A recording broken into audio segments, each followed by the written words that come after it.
In the merciless heat of the desert, a luxury car stops abruptly, and a rich man drags his feverish daughter out, tying her to a solitary tree under the scorching sun, as if she were just an object. The girl, confused and weak, faints from the unbearable heat as her father flees, leaving only dust behind. Hours later, a white horse, guided by instinct, follows the car's tracks and finds her collapsed, on the verge of collapse. Something awakens in the animal when it sees the small child completely unconscious and weak, and what it does next leaves everyone shocked. Before we dive in, if you love animals as much as we do, hit that subscribe button now so you don't miss any of our thrilling stories. Thanks. Now, back to our story.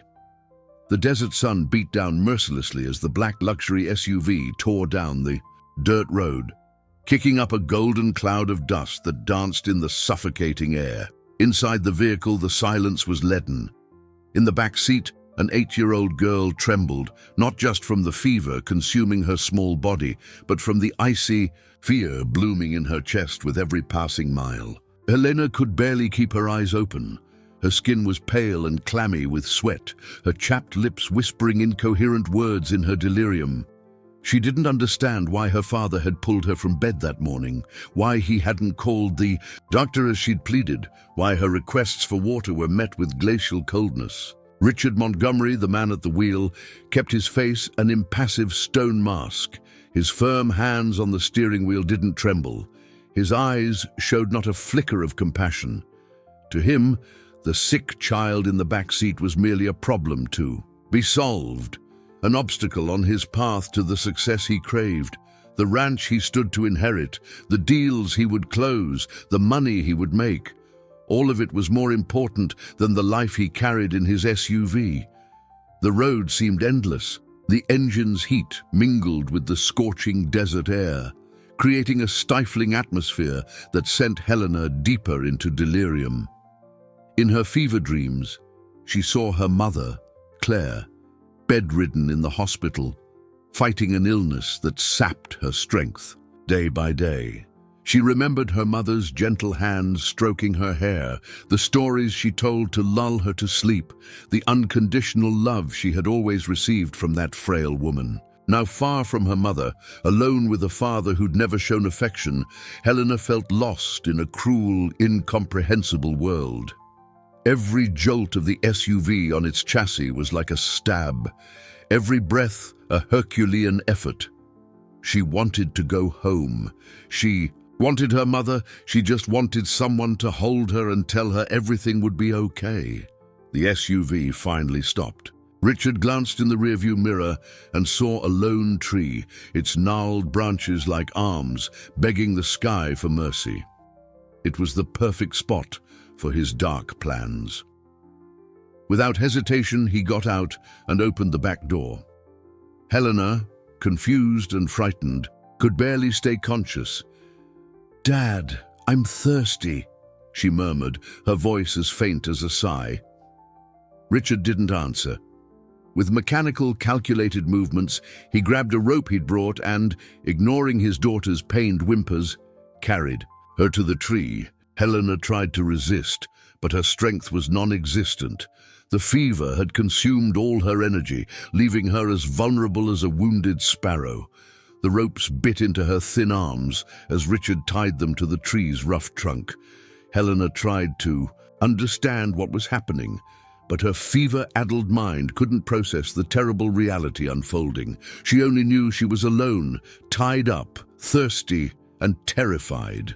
"Please, Dad," she whispered one last time, her tears mixing with the sweat trickling down her face.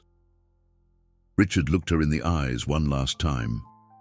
For a fleeting moment, something seemed to stir in his chest, perhaps a distant echo of humanity. But it was only an instant. Without a word, he returned to the SUV, started the engine, and drove off, leaving behind a cloud of dust and a defenseless child, tied up under the merciless desert sun. The sound of the engine faded into the horizon, swallowed by the wind. Helena was left alone, her faint breaths echoing in the deadly silence of that God-forsaken place.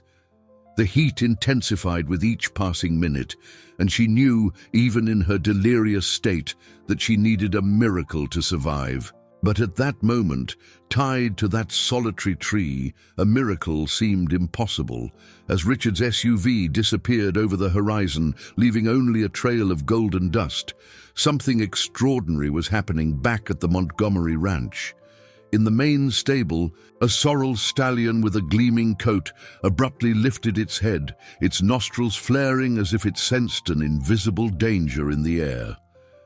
Thunder, as he was called by the ranch hands, was no ordinary animal. His dark eyes seemed to hold an ancient wisdom, and his bond with Helena was something everyone on the ranch had noticed from the first day the girl had arrived. While Richard treated his daughter with icy indifference, Thunder offered her the affection she so desperately needed. That morning, the horse had watched through the bars of his stall as Richard carried a feverish, confused Helena to the SUV. Something about the man's demeanor had unsettled him.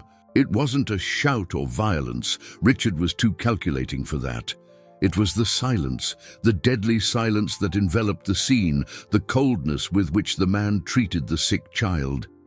Thunder stamped his hooves, a sound that echoed through the stable corridors like a war drum. Other horses began to neigh, sensing the agitation emanating from the sorrel. It was as if all the animals on the ranch sensed that something terrible was about to happen. Joe Miller, the head stable hand, was mucking out stalls when he heard the commotion. A simple man in his 40s, with hands calloused from honest work, he knew every animal on that ranch as if they were his own children. He approached Thunder cautiously, whispering soothing words. "Easy there, old boy," Joe murmured, reaching out to stroke the horse's neck. "What's got you so worked up?" But Thunder wouldn't calm down. His eyes were fixed on the road, as if he could see through the stable walls. He knew Helena was in danger. He felt it in every fiber of his being. The bond that united them transcended any logical explanation. It was pure instinct, pure love. Joe observed the animal's strange behavior and felt a shiver run down his spine. Thunder had never acted like this. The horse paced in circles within his stall, his hooves thudding nervously on the wooden floor.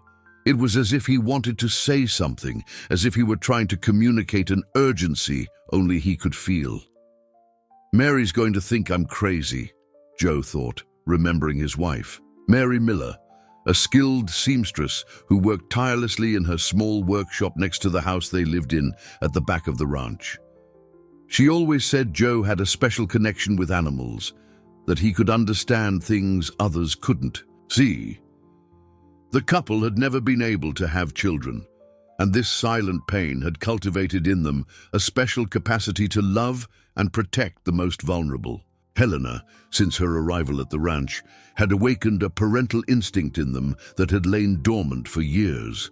Seeing her sick and mistreated by her own father broke their hearts. Thunder suddenly stopped pacing and fixed his eyes on Joe. It was a different look, a look that seemed to plead for help. The horse approached the stall bars and nuzzled his muzzle against the handler's hand, as if trying to convey an urgent message. "You're worried about little Helena, aren't you?" Joe whispered, a lump forming in his throat. In response, Thunder whinnied softly, a sound that seemed to carry all the anguish in the world. In that moment, Joe knew he had to act. He didn't know how, he didn't know when, but he knew Helena was in danger, and Thunder was the key to finding her. The sun climbed higher in the sky, and the desert heat was becoming unbearable. Somewhere, an 8-year-old girl fought against fever and thirst, tied to a lone tree. And in the stable of the Montgomery Ranch, a brave horse and a kind-hearted man prepared for a journey that would change their lives forever. The stable gate had never seemed so flimsy. Thunder watched the metal latch with an intensity that sent shivers down Joe's spine. The horse had been restless all morning, and now, with the sun at its zenith, his agitation had morphed into something almost desperate. My God, what could have happened to that girl? Joe muttered to himself, wiping sweat from his brow with the back of his hand. Something in the air wasn't right. Richard Montgomery had left early with Helena, but the boss wasn't known for taking his daughter on outings, especially not when she was sick.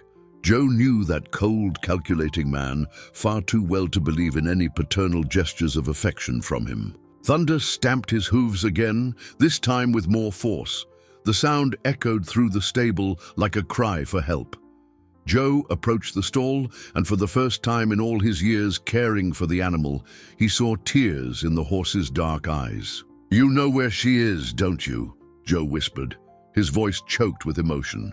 The horse whinnied softly, a sound that seemed to carry all the pain in the world. It was as if Thunder could feel Helena's suffering through an invisible connection that bound them.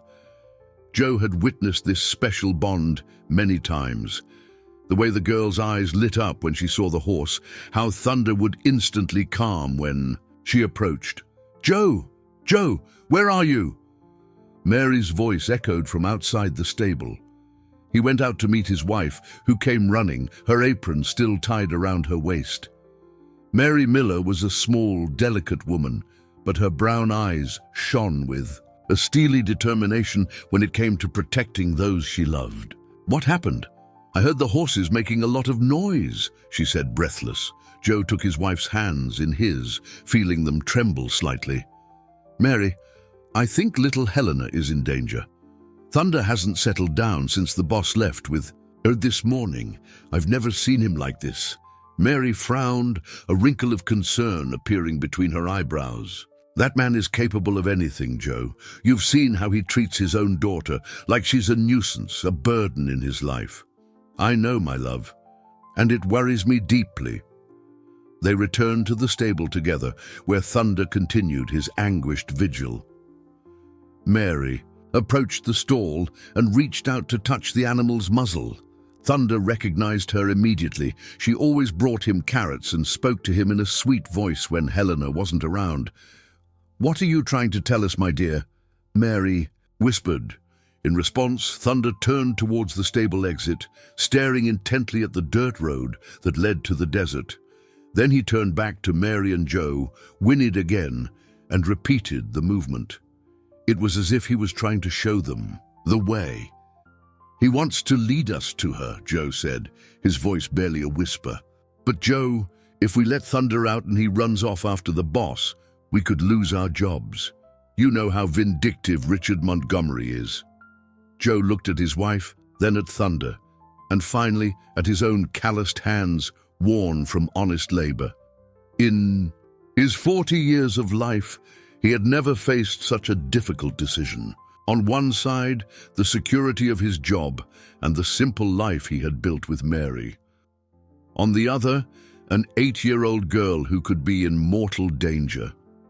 "Mary," he said finally, "remember when we got married and promised we'd always do what was right, no matter the cost?" Mary nodded, tears beginning to well in her eyes. "That girl needs us, and Thunder knows where she is. I can't turn my back on a child in danger just to keep my job." Mary took a deep breath and squeezed her husband's hand. "Then let's free him. May God protect us." Joe walked to the stall latch with trembling hands. Thunder watched his every move, his muscles as taut as violin strings. When the door opened, the horse didn't hesitate for a second. He bolted out, following an invisible trail only he could sense, heading towards the scorching desert where a young girl fought for her life.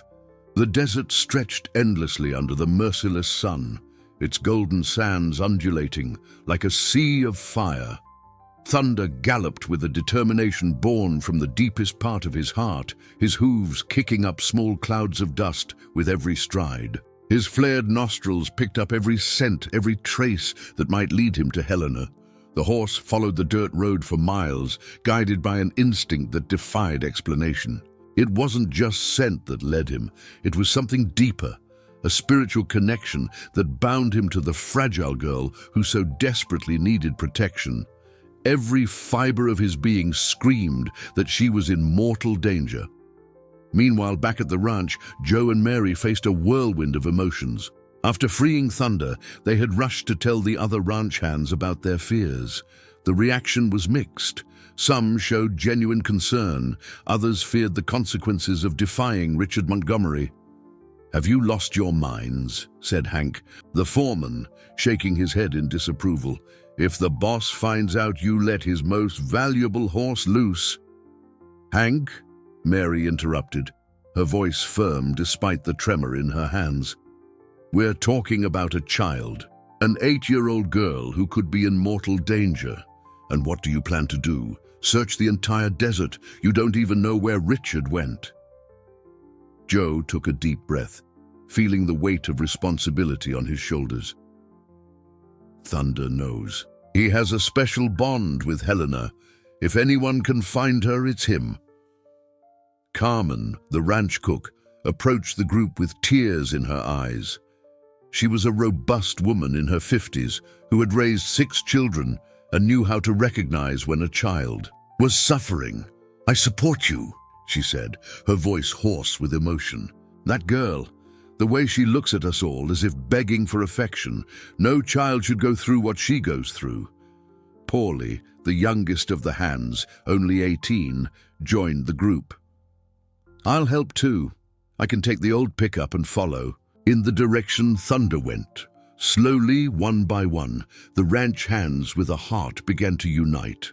They knew they were risking their jobs, but they also knew some things were more important than financial security. A human life, especially the life of an innocent child, was worth any sacrifice. In the desert, Thunder finally found what he was looking for.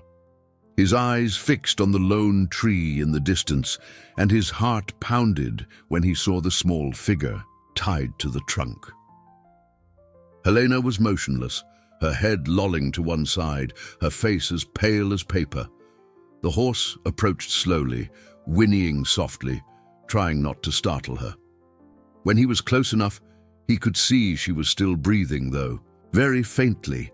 Her skin was sunburnt, her lips cracked from thirst, and she murmured incomprehensible words in her feverish delirium. Thunder tried to gnaw through the ropes with his teeth, but the knots were too tight. Frustrated, he circled the tree, looking for a way to free his little friend. When he realized he couldn't do it alone, he made a decision that would save Helena's life. He positioned himself so his body would create shade over the girl, protecting her from the deadly rays of the sun. His muscles trembled with exhaustion and heat, but he didn't move. He stood there, a silent guardian, swatting away flies and small insects that approached, keeping a constant vigil. Helena weakly opened her eyes and saw the horse beside her. "Thunder," she whispered, her voice barely audible. "You came to save me." The horse whinnied softly, as if to say he would never abandon her. In that moment of absolute despair, in the middle of the merciless desert, true love shone brighter than the scorching sun.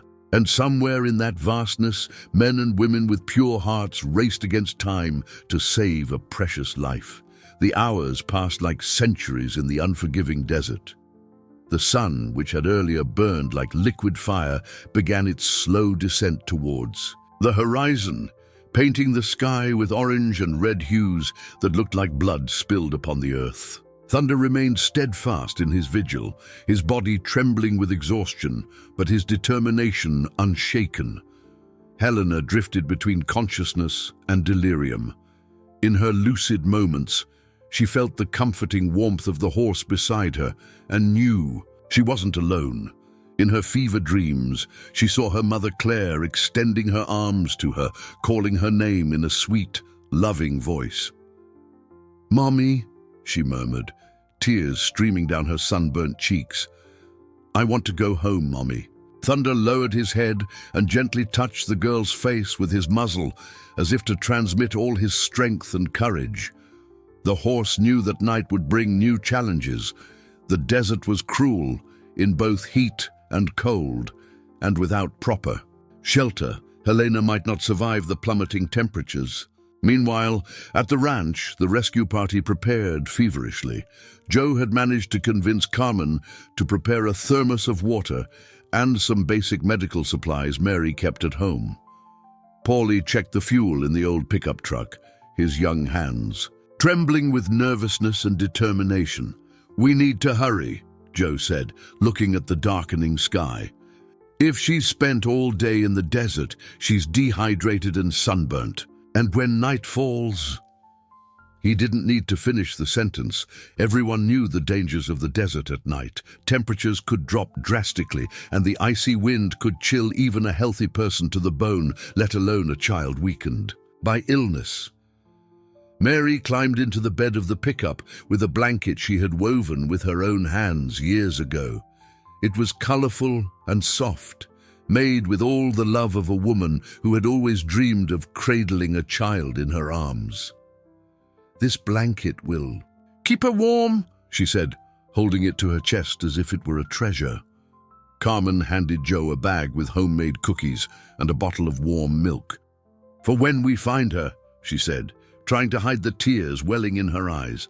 "A child needs to eat properly."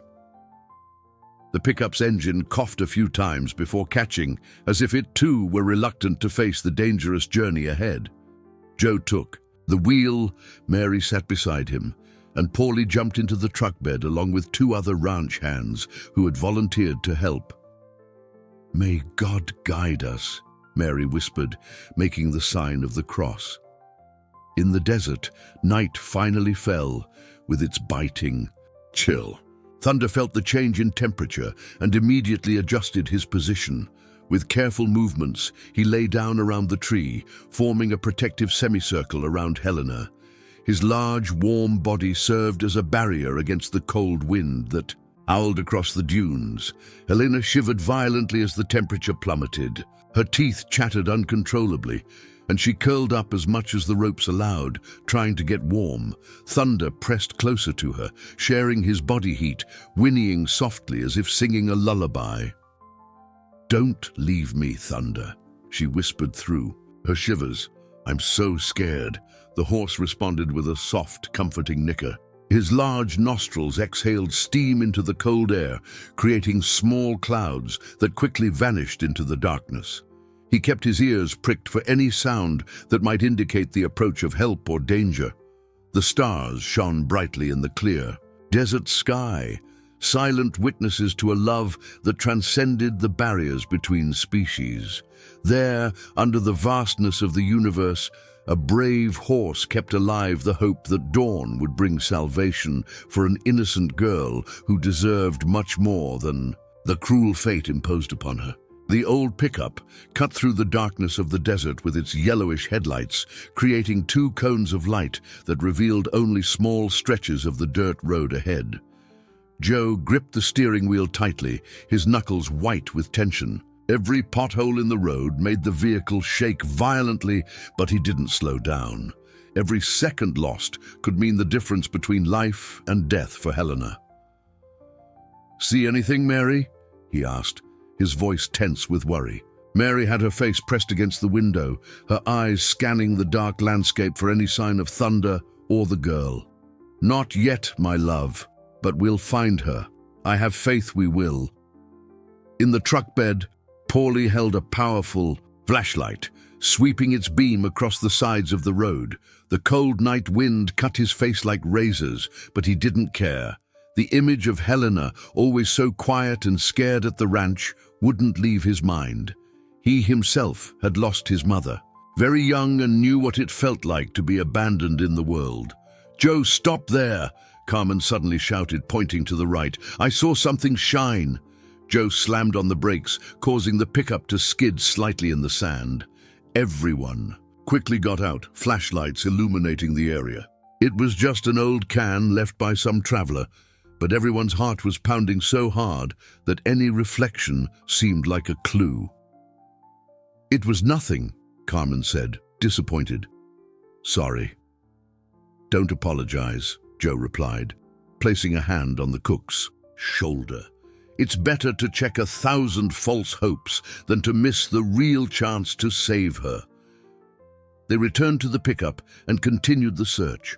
With every mile covered, the anguish grew. The desert seemed endless, full of shadows and mirages that played tricks on their tired eyes. Mary prayed silently, her lips moving quickly as her hands clutched the rosary beads she always carried in her pocket. In the midst of the icy darkness, Thunder fought his own exhaustion. The horse had spent the entire day under the scorching sun and now faced the biting cold of the desert night. His muscles ached, his throat was as dry as paper, but he didn't move from his protective position around Helena. The girl had stopped shivering some time ago, which worried the animal even more. He knew, by instinct, that this was not a good sign. Helena was slipping into a dangerous stupor, her body temperature dropping to critical levels. Thunder pressed himself even closer against her, trying to transmit all the warmth he could. "Mommy," Helena murmured, her voice as faint as a sigh. "Mommy, I can't feel my fingers anymore." Thunder whinnied softly, a sound full of anguish and determination. He raised his head and looked at the stars, as if offering a silent prayer to the heavens. Then he began to whinny louder, a sound that echoed through the silent desert like a cry for help. It was a risk. The sound could attract nocturnal predators, but Thunder didn't care. Helena was dying in his embrace, and he would do anything to save her. His desperate whinnies cut through the cold night, carrying with them all the anguish of a heart that loved unconditionally. A few miles away, Joe braked the pickup abruptly. "Did you hear that?" he asked, turning off the engine. Everyone fell, silent, ears straining. And then they heard it again, the distant whinny of a horse in distress. It was a sound they knew well, a sound that came from Thunder's heart. "It's him!" Mary cried, tears of relief welling in her eyes. "It's Thunder! He's calling for us!" Joe started the engine again and floored the accelerator. The pickup bounced along the uneven road, everyone holding on for dear life. The sound of the whinnies grew clearer, guiding them through the darkness like a beacon of hope. Finally, the pickup's headlights illuminated a scene that would be forever etched in their memories. Thunder lying around a lone tree, his body shielding a small figure that looked more dead than alive. The silence that followed the discovery was deafening. Joe jumped out of the pickup before it even came to a complete stop, his legs trembling as much from relief as from horror at the scene unfolding under the headlights. Helena was there, tied to the tree like a small wounded bird, her body so still that for a terrible moment he thought they had arrived too late. "My God, what has that monster done?" Mary whispered, rushing after her husband, the blanket in her hands. Thunder lifted his head as he saw the people approaching, his eyes shining with a mixture of exhaustion and hope. The horse had fulfilled his mission. He had kept Helena alive during the long hours of torment. Now, finally, the help he had so desperately awaited had arrived. Joe knelt beside the girl, his trembling hands searching for vital signs. "She's alive," he announced, his voice choked with emotion, "but very weak. We need to cut these ropes now." Paulie appeared with a pocket knife, carefully cutting the bonds that had left deep purple marks on Helena's delicate arms. When she was finally free, the girl collapsed into Joe's arms like a rag doll, her breathing so faint it was barely perceptible. "Helena, my dear, you're safe now," Mary murmured, wrapping the child in the soft, colorful blanket. "No one will hurt you again." Helena slowly opened her eyes, her blurred vision trying to focus on the faces leaning over her. "Thunder," she whispered, trying to look around. "Where's Thunder?" "He's here, sweetie," Joe said, helping her see the horse that remained close by, watching everything with vigilant attention. "He's the one who led us to you. He saved you." Tears welled in Helena's eyes, tears of gratitude and relief. Even in her weakened state, she extended a trembling hand towards the horse. Thunder approached and gently touched her hand with his muzzle, a moment of pure connection that deeply moved everyone present. Carmen rushed to get water from the pickup, returning with small sips that she carefully gave to the girl. "Slowly, dear, small sips. Your throat is very dry." As they cared for Helena, Joe made a decision that would change everything. He looked at Mary and saw in her eyes the same determination he felt in his heart. They couldn't simply take Helena back to the ranch and hand her over to the monster who had tried to kill her. "Mary," he said softly, stepping slightly away from the group, "we can't return her to Richard. You saw what he did. He tried to murder his own daughter." Mary nodded, her tears falling freely. "I know, Joe. But what can we do? We're just employees. Who will believe our word against his?" "We have witnesses," Joe said, looking at Carmen and Paulie. "And we have Thunder. He can take us back to the exact spot where this happened. We can prove what Richard did." Paulie approached the two, having overheard the conversation. "I'll testify," he said with conviction. "I don't care if I lose my job. This can't go unpunished." Carmen also joined the group. "You can count on me. I have 6 children. I know what a mother's love is. What that man did is unforgivable." It was then that Helena, despite her weakness, made a revelation that would change everything. "He said," she whispered hoarsely, "he said he wasn't my real father, that I was another man's daughter and that my mother had lied to him." The silence that followed was profound. Everyone looked at the girl, processing the information they had just received. If this were true, it meant Richard had no legal rights over Helena, and his act had been even more cruel and cowardly. "Are you sure what you heard, dear?" Mary asked gently. Helena nodded weakly. "He was yelling on the phone with someone, said he didn't want to support another man's child anymore, that I was a burden in his life." Joe felt a mixture of anger and hope rise in his chest. If Helena wasn't Richard's biological daughter, it would explain the coldness with which he had always treated her. But it also meant there was a real chance to remove her from that toxic environment forever. "Then it's settled," he said, looking at his wife and then at the others. "We're going to town. We'll tell the sheriff everything, and we won't stop until that man pays for what he did." Thunder whinnied softly, as if approving the decision. On that cold desert night, under the stars that had witnessed so much suffering and love, a group of simple people made the bravest decision of their lives. Joe and Mary's small house had never seemed so welcoming.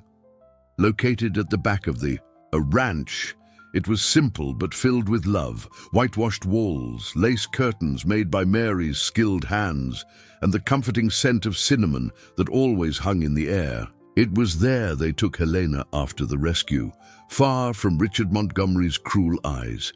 Mary prepared a warm bath in an enamel basin, adding a few drops of the chamomile oil she used to calm her own nerves on difficult nights. Helena was so weak she could barely sit up, so Mary held her with maternal care as she gently washed the dust and dried blood from her bruised arms. "Don't be afraid, my dear," Mary whispered, her tears mingling with the warm water. "You're safe here. No one will ever hurt you again." Helena looked at Mary with wide, frightened eyes, as if she couldn't believe she was finally receiving the affection she so desperately needed. It was as if all the tenderness her biological mother Claire could no longer give was being channeled through the careful hands of this generous-hearted woman. Meanwhile, Joe was outside talking quietly with Carmen and Paulie. The dilemma was complex. They couldn't just hide Helena forever, but they also couldn't hand her back to Richard without guarantees that she would be safe. "We need a plan," Joe said, running his hands through his graying hair. "If we go to the sheriff now without concrete proof, Richard can make up any story. He has money and influence." Carmen shook her head with determination. "But we have witnesses. And we have the rope marks on the girl's arms. That's proof of abuse." He could say it was an accident, that she got lost and tied herself up, Paulie argued, showing a maturity beyond his 18 years. Rich men always find a way to get away with things. It was then they heard the sound of hooves approaching. Thunder had followed the group to the house and now grazed peacefully in the small yard, as if he knew his place was there, protecting Helena. The horse seemed like a silent guardian, his eyes alert for any sign of danger. Inside the house, Mary had dressed Helena in one of her own nightgowns, which was huge on the thin girl, making her look even more fragile and vulnerable. She placed her in the double bed, the only bed in the house, and sat beside her, stroking her hair with infinite tenderness. "Aunt Mary," Helena murmured, using for the first time an affectionate term that made the woman's heart quicken. "Why does my father hate me so much?" Mary felt a lump in her throat. How could she explain to an 8-year-old child the inexplicable cruelty of adults? How could she say that sometimes people hurt those they should protect most? "Honey," she said finally, choosing her words carefully, "sometimes adults get confused and do very wrong things. But that's not your fault, it never was. You're a sweet, good girl, and you deserve all the love in the world." Helena closed her eyes but continued speaking. "Mommy always said Daddy wasn't my real father. She would cry when she said it. I never understood why." The girl's words confirmed the suspicions that had arisen during the rescue. Mary felt a mixture of sadness and hope. Sadness for the pain Helena had endured, but hope that perhaps there was a legal way out of this situation. "Helena," Mary said gently, "do you remember anything else your mommy said about that?" The girl opened her eyes and looked directly at Mary. "She said my real father was a good man, that he loved her very much, but he left before I was born, because he didn't know she was expecting a baby." Outside, Joe made a decision. He stood up and looked at Carmen and Paulie with renewed determination. "We'll wait for dawn," he said. "Then we'll go straight to the sheriff's office in town. No matter what happens to us, Helena is not going back into that man's hands." "What if Richard comes looking for her here?" Carmen asked, worried. Joe looked at Thunder, who raised his head as if listening to the conversation.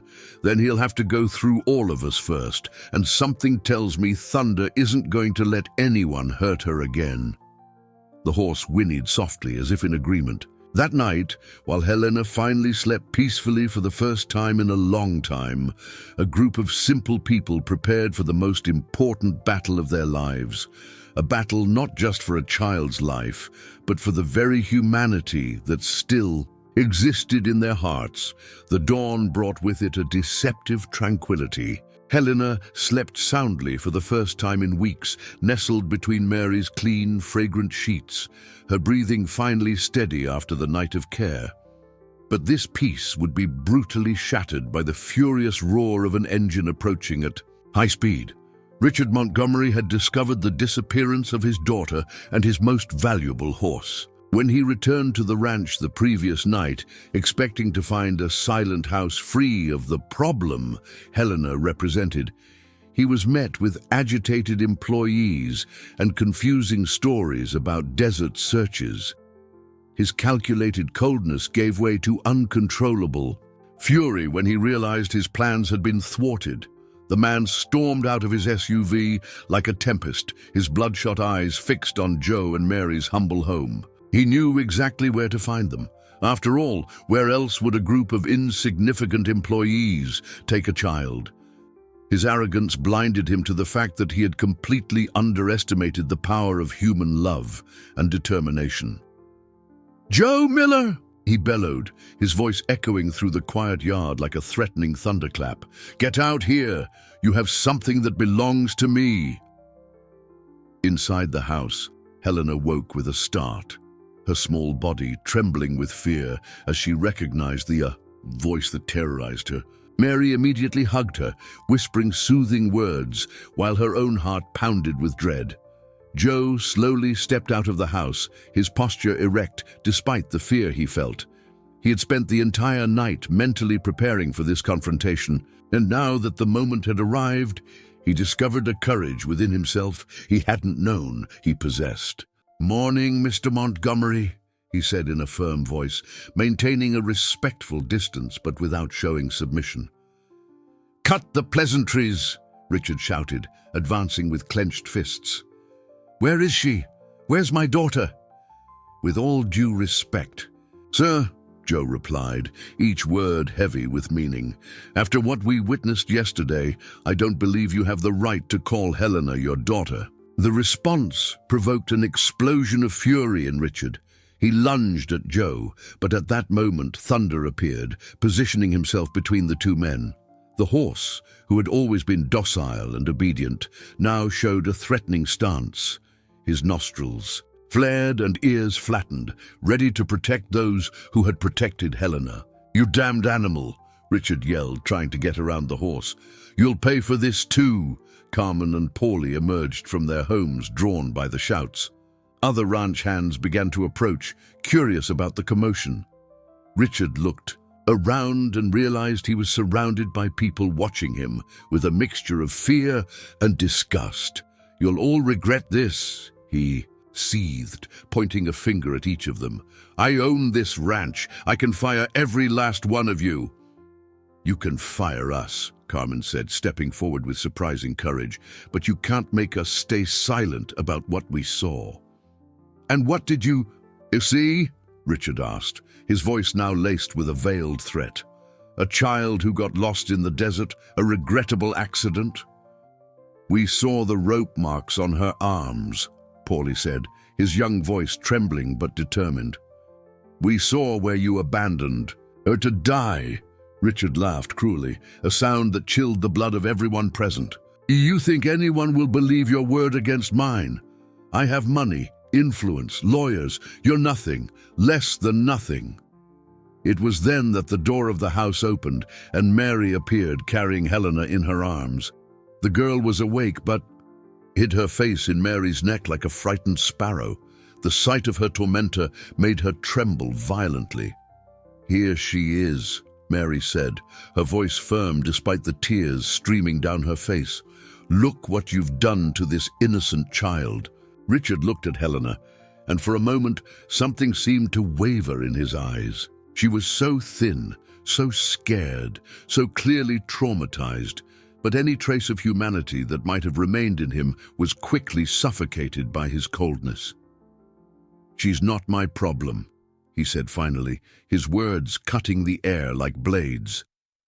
"Never was. If you want to keep the bastard, fine, but don't expect me to keep paying for her care." The silence that followed was leaden. Richard had just confirmed in front of witnesses that Helena was not his daughter. More importantly, he had publicly renounced any responsibility for her. Joe stepped forward, his voice calm but filled with determination. "Then it's settled. Helena stays with us, and you have nothing more to do with her." Richard laughed again, but this time his laugh sounded forced, as if he himself didn't entirely believe his words.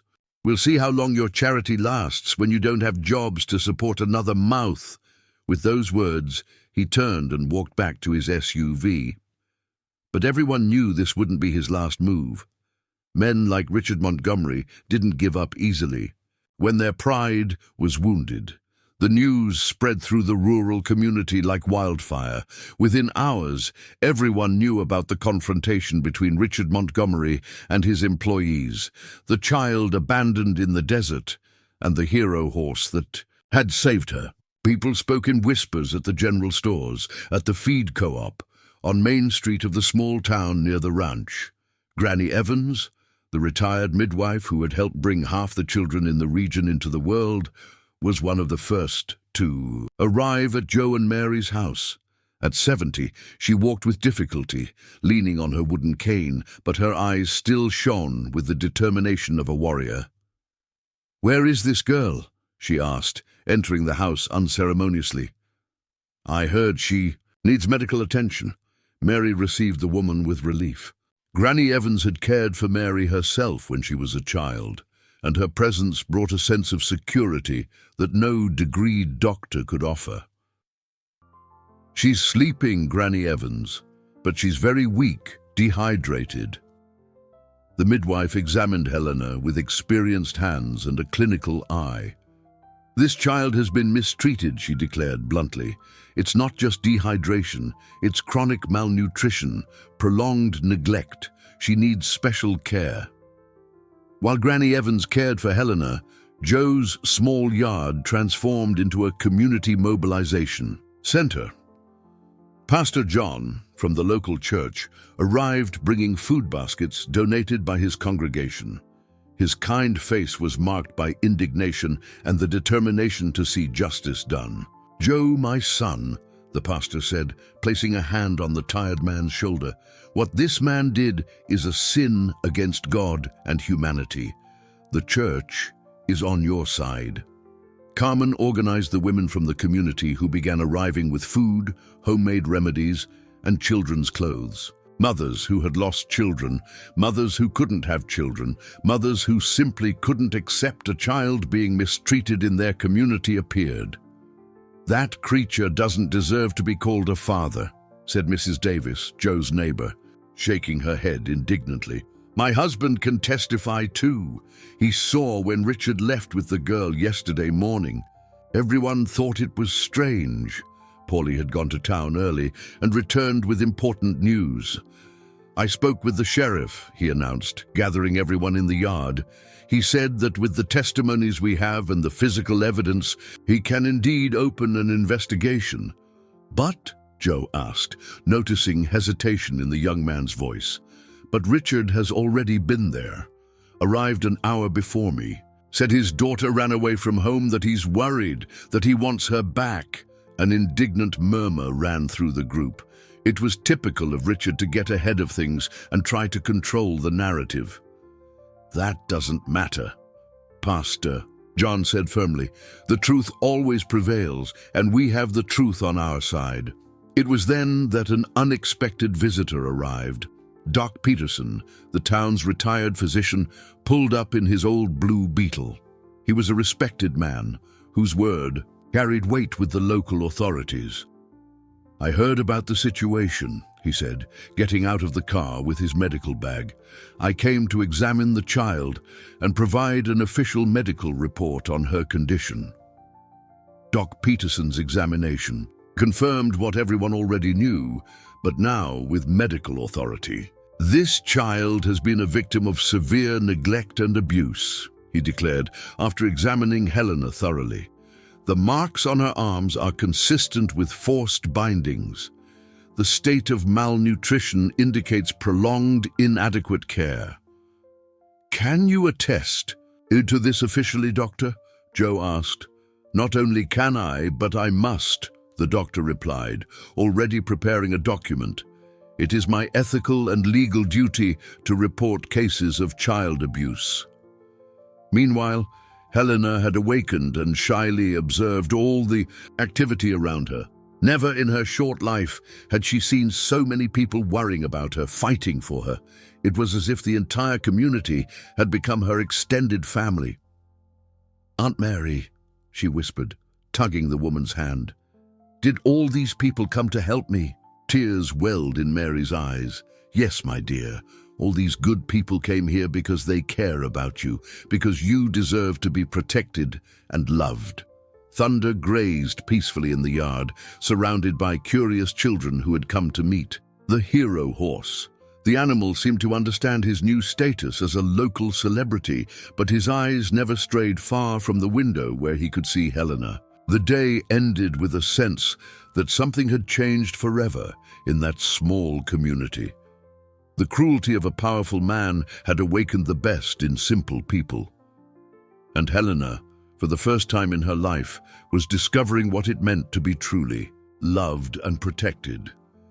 "Tomorrow we all go to the sheriff's office together," Joe announced to the group. "United, we are stronger than any tyrant." A chorus of approval rose from the yard, echoing through the afternoon like a hymn of hope and determination. The town's sheriff's office had never received such a determined procession. Joe and Mary walked in front, Helena sheltered between them, wrapped in the colorful blanket that had become her symbol of security. Behind them came Granny Evans, Pastor John, Doc Peterson, Carmen, Paulie, and more than 20 people from the community who had left their chores to support the girls. Sheriff Brody, a man in his 50s with experience in complicated cases, watched the group approach with growing interest. He had served in that region for decades and knew well the dynamics between the powerful and the humble. The arrival of this orderly and determined crowd was unprecedented. "Sheriff," Joe said, respectfully removing his hat, "we've come to file a formal complaint of child abandonment and abuse against Richard Montgomery." The sheriff invited the group's representatives into his office while the others waited outside. Helena clung to Mary, her large eyes observing everything around her with a mixture of curiosity and fear. "Tell me exactly what happened," the sheriff said, preparing to take notes. Joe took a deep breath and began to recount the entire sequence of events, from the moment he noticed Thunder's agitation to the rescue in the desert. His voice remained firm, even when describing the most difficult moments of the search. "We have the medical report here," Doc Peterson said, handing over the official document. "The physical evidence is irrefutable. This child was tied with enough force to leave deep marks and abandoned in conditions that could easily have resulted in death." Pastor John added his perspective. "Sheriff, I've known this community for 20 years. These are hard-working, honest people. They would never invent a story of this gravity." The sheriff carefully examined all the documents and testimonies. He knew Richard Montgomery by name, an influential man who had always managed to avoid legal trouble thanks to his economic power. But the evidence piling up on his desk was too serious to be ignored. "And the child?" he asked, looking gently at Helena. "Can she give her testimony?" Mary protectively squeezed the girl's hand. "She's still very shaken, but she can speak." Helena looked at the sheriff with her large, wise eyes, seeming older than her 8 years. In a weak but clear voice, she told her version of events. She described how she was forced into the SUV, how she was tied to the tree, how Thunder found her and protected her. "He said I wasn't his daughter," she added, her words weighing like stones in the silent room. "Said he didn't want to support me anymore because I was another man's daughter." The sheriff paused, processing the gravity of the confession. "Helena, do you remember the exact words he used?" The girl nodded. "He said, 'I'm not supporting another man's bastard anymore.' And then he said, 'My mother had lied to him.'" At that moment, the sheriff's office door burst open. Richard Montgomery entered, accompanied by a well-dressed lawyer, his imposing presence filling the room with palpable tension. "Sheriff Brody," Richard said in an authoritarian voice, "I've come to get my daughter who was kidnapped by these employees." "Kidnapped?" the sheriff repeated, raising an eyebrow. "Interesting choice of words, Mr. Montgomery, especially considering we just heard from the child herself that you abandoned her tied up in the desert." Richard's face paled slightly, but he maintained his composure. "I don't know what lies they've put in her head. Helena is a sick child, often delirious." "So you confirm she is your daughter?" the sheriff asked shrewdly. Richard's lawyer tried to intervene, but the rancher, in his arrogance, answered first. "Legally, yes. Biologically, that's another matter." The admission reverberated through the room like a gunshot. The sheriff carefully noted every word, while Joe and Mary exchanged hopeful glances. "Mr. Montgomery," the sheriff said in a stern voice, "you have just admitted to abandoning a child for whom you were legally responsible. That constitutes child endangerment, as stipulated in the Penal Code." "This is ridiculous," Richard exploded. "I have rights. A child's right to life and safety supersedes any other claim," the sheriff interrupted, "especially when there is clear evidence of abuse." Helena watched everything intently, seeing for the first time in her life an adult confront Richard Montgomery and defend her. It was as if a new world was opening before her, a world where justice was possible. "Sheriff," she said suddenly, her voice small but determined, "can I stay with Uncle Joe and Aunt Mary? They take good care of me. They love me." The silence that followed was charged with emotion. Mary hugged Helena tighter, tears streaming freely down her face. Joe felt his chest fill with pride and paternal love. Richard looked at the scene with an unreadable expression. For a moment, something seemed to waver in his eyes, perhaps a distant echo of humanity, but it was only a moment. "Do whatever you want," he said finally, his voice as cold as ice. "She was never my responsibility anyway." With those words, he sealed not only Helena's fate, but also his own. The sheriff's office transformed into an impromptu courtroom where the humanity of everyone present would be tested. Sheriff Brody had called for backup, and now other deputies meticulously documented every testimony, every piece of evidence, every word uttered by Richard Montgomery that incriminated him further.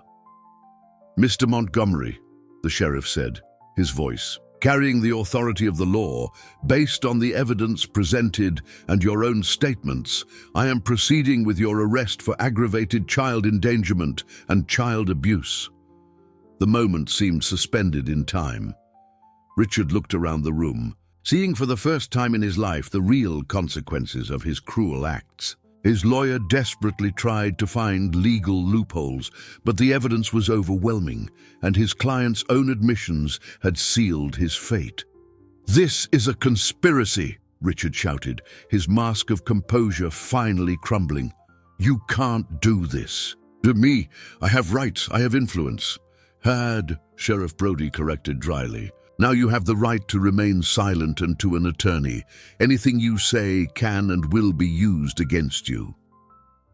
Helena watched the scene, clinging to Mary, her small fingers clutching the colorful blanket. For the first time in her life, she saw the man who had terrorized her being treated like the criminal he was. There was no jubilation in her eyes, just a mixture of relief and sadness for the tragedy of it all. It was then that something unexpected happened. Richard, handcuffed and about to be taken away, stopped in front of Helena.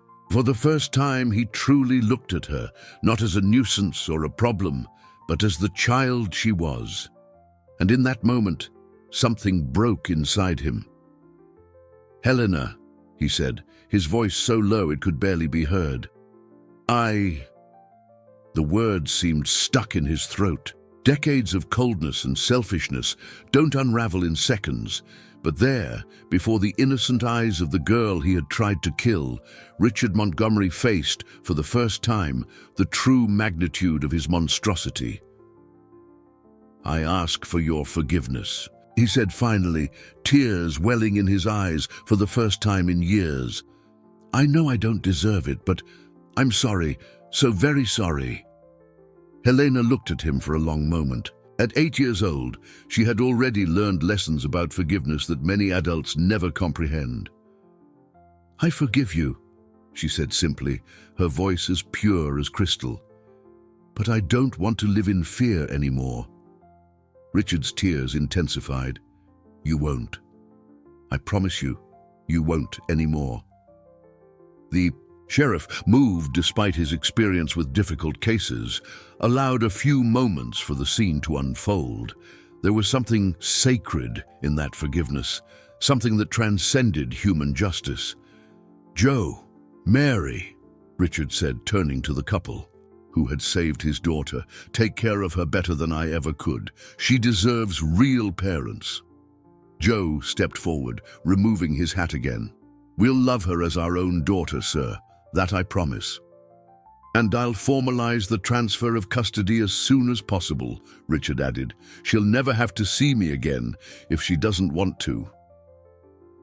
Helena let go of Mary and, surprising everyone, approached Richard.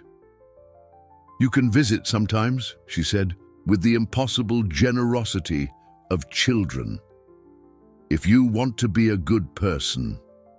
The girl's words struck Richard like lightning. Here was a child offering a second chance to the man who had tried to kill her.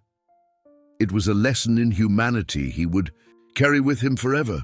"I'll try," he promised, his voice broken with emotion. "I'll try to be worthy of your forgiveness." When Richard was finally led away, the room fell into a profound silence. Everyone had witnessed not only the arrest of a criminal, but the redemption of a lost soul and the birth of a new family. Pastor John approached Helena and blessed her head. "May God bless this child who has taught us today the true meaning of forgiveness." Doc Peterson discreetly wiped his eyes. "In 50 years of medicine, I've never seen anything like it." Outside the sheriff's office, the community waited anxiously. When they heard the outcome, a chorus of applause and joyful tears echoed across the town square. Helena had found not only a family, but an entire community that would protect her forever. As they walked back home, Helena looked up at the blue sky and smiled. "Aunt Mary," she said, "now I have a real family." "Yes, my dear," Mary replied, kissing her hair. "Now you have a family that loves you more than life itself." And under the golden late afternoon sun, a girl finally knew the true meaning of the word home. 3 months had passed since that transformative day at the sheriff's office. Joe and Mary's small house had become a true home, where Helena's laughter echoed through the rooms like celestial music. The girl who was once pale and frightened now ran through the yard with rosy cheeks and eyes sparkling with joy. Thunder grazed peacefully in the pasture Joe had managed to rent with the community's help. The horse was now officially theirs. Richard had made a point of transferring ownership of the animal as part of his attempt to repair the damage he had caused. Every morning, Helena brushed her hero's golden mane, talking to him about her dreams and discoveries. "Today, the teacher said I'm very smart," she would tell Thunder, who would respond with soft nickers. "She said I can catch up on all the lost time at school." Helena's education had become a top priority for Joe and Mary. Mrs. Gable, the town's retired teacher, offered to give free private lessons, helping the girl overcome the educational gaps caused by years of neglect. It was thrilling to see how Helena absorbed knowledge, like a dry sponge absorbs water. Mary had discovered that sewing for Helena was one of the greatest joys of her life. Every new little dress, every colorful ribbon was made with a maternal love that overflowed from her skilled hands. "She's growing so fast," Mary would say to Joe as she adjusted the length of a skirt yet again. "Soon she'll be wearing young ladies' clothes." The family's financial situation had improved significantly. The community, touched by Helena's story, had mobilized to ensure Joe didn't lose his job for doing the right thing. Moreover, donations arrived constantly. Money, clothes, toys, books. It was as if everyone wanted to contribute to the miracle happening before their eyes. Pastor John held a special service of gratitude on the first Friday of every month, always mentioning in his prayers the family born of love and courage. "Helena taught us that true family isn't just made of blood," he would preach, "but of love, dedication, and mutual sacrifice." A heartwarming surprise arrived on a rainy October afternoon. Claire, Helena's biological mother, had recovered enough to make her first visit. The frail but determined woman arrived accompanied by a nurse, her eyes shining with emotion as she saw her daughter healthy and happy. "My girl," Claire whispered, hugging Helena with all the strength her weakened arms allowed. "You're so beautiful, so grown up." Helena hugged her mother tenderly, but without the desperation of before. She now had the emotional security to love without fear of loss. "Mommy, I want you to meet my new family," she said, pulling Claire by the hand towards Joe and Mary. The meeting between Claire and the couple who had saved her daughter was deeply emotional. "How can I ever thank you?" Claire asked, tears streaming down her thin face. "You gave her what I never could, security and unconditional love." "You gave her life," Mary replied, holding Claire's hands, "and we're just taking care of this wonderful gift you brought us." The two women embraced, united by their shared love. For Helena, it was decided that Claire, as her health permitted, would visit regularly, always welcome as part of the extended family. The greatest transformation, however, had occurred in Richard. In prison, he had begun psychological therapy and participated in support groups for parents who had failed their children. His letters to Helena, always supervised by Joe and Mary, showed a man trying to rebuild his humanity piece by piece. "Dear Helena," one of his letters read, "Today in therapy I learned about emotional responsibility. I want you to know that nothing that happened was your fault. The fault was all mine, and I'm working to become a better person." Helena kept the letters in a special box Mary had made for her. Sometimes she read them to Thunder, explaining to the horse about forgiveness and second chances. "Everyone deserves a chance to be good," she'd say, with the impossible wisdom of a child who had known both great evil and great good. The Montgomery Ranch had been sold, and part of the money was placed in an educational fund for Helena. The rest would be used to create a shelter for at-risk children, a project already being planned by the community. "It's incredible how a tragedy can turn into a blessing," Doc Peterson commented during one of his regular visits to monitor Helena's health.